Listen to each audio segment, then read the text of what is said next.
Okay, Sam Sylk, while you get your work on, we talking Kevin Hart, Cheryl. What? We talking Kevin Hart. Short black people hosting the award show. You know, I hosted Daytime Emmys twice. Wait a minute.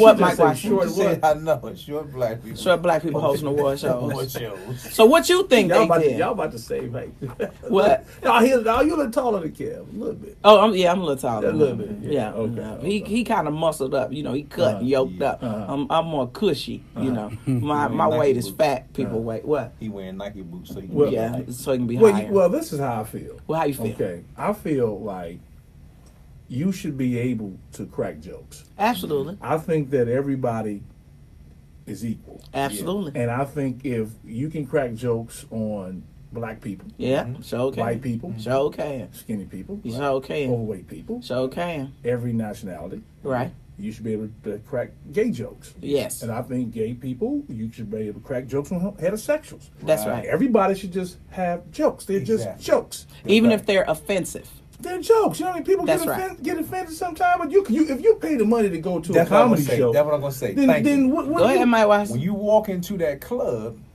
all bets off because you came into a comedy club, man. Now, if I came to your wedding reception and I started talking about that's disrespect. That's right. Now Exactly. you disrespect. That's right. Right. Yeah. And so most of the time, if I do an occasion like that, I'll go talk to who hired me and ask them, how do you want me to speak at this place? You know what I mean? Who's here who really don't want to be here for a comedy show? But when you come to a comedy club, all bets off, man. Come on with this nonsense. Before we get into Kevin, let me go backwards. When Michael Richards was in, what was he in, the Laugh Factory? Yeah. And he throw the N-word out. Yeah. We was like, hell to the no, to the no. Yeah. You know what I'm saying? But I think the thing with Kevin Hart, you were digesting him. You were loving him. You were even in that show and didn't say nothing then. And he apologized about it. That's right. How many years ago? Yeah, a few years ago. Yeah. But even all of that, once he gets the biggest job he could get, now you determine that he is not worthy.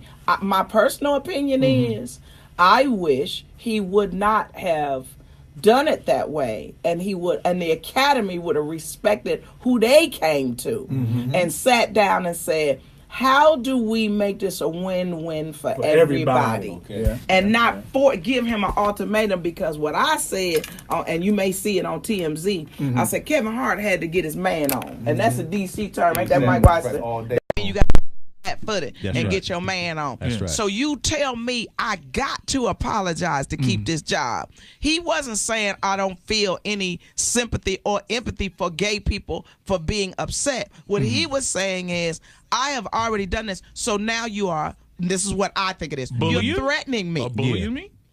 And I'm going to say something else, and I want you to open your phone lines up. Okay. I believe because he was a black man. Yeah.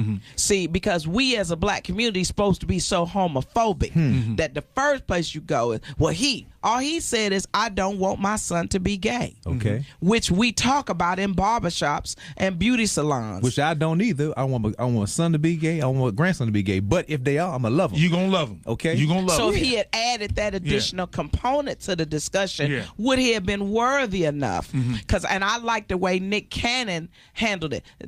Now let me give my disclaimer. Now, I was on Glass website as a homophobe years ago, and I understood their pain of me telling what I thought was a political joke that was comparative, saying you cannot compare the civil rights movement of the 60s and what black people gone through with this. But what I found was it was hateful and borderline homophobic. So then I decided to access another side of my personality. And when you come see me at the Improv, I speak from my position in a different way. That's the evolution that Kevin's talking about.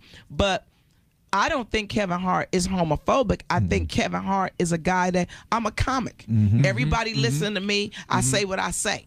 And when he said what he said, now we live in a time that now what you say, you can't say nothing, lives on forever. That's right. And has an affect. But whatever happened to First Amendment? What happened to that? I mean, so you cannot have an opinion or feel a certain type of way.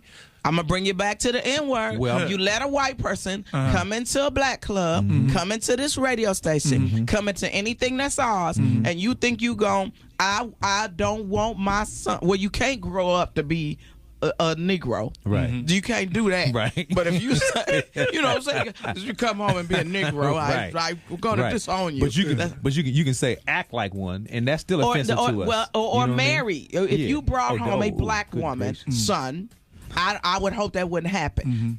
Would they get hit just as hard to that point? But to me, what I'm focusing on, one, Nick Cannon said it right. Everybody else can say what they want to say because the community likes and accepts them.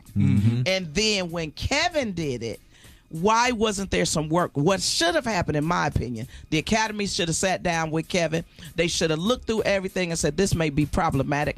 How do we solve this problem? Because we want you to host. Because you went to him because he got the number. That's how the world moves forward. Exactly. That's right. That's and you speaking with a business mind. Teachable moment. See, somebody's feelings got hurt. That's what happened. Yeah. Well, let's talk about this some more because I hear music coming up. Is that the music band?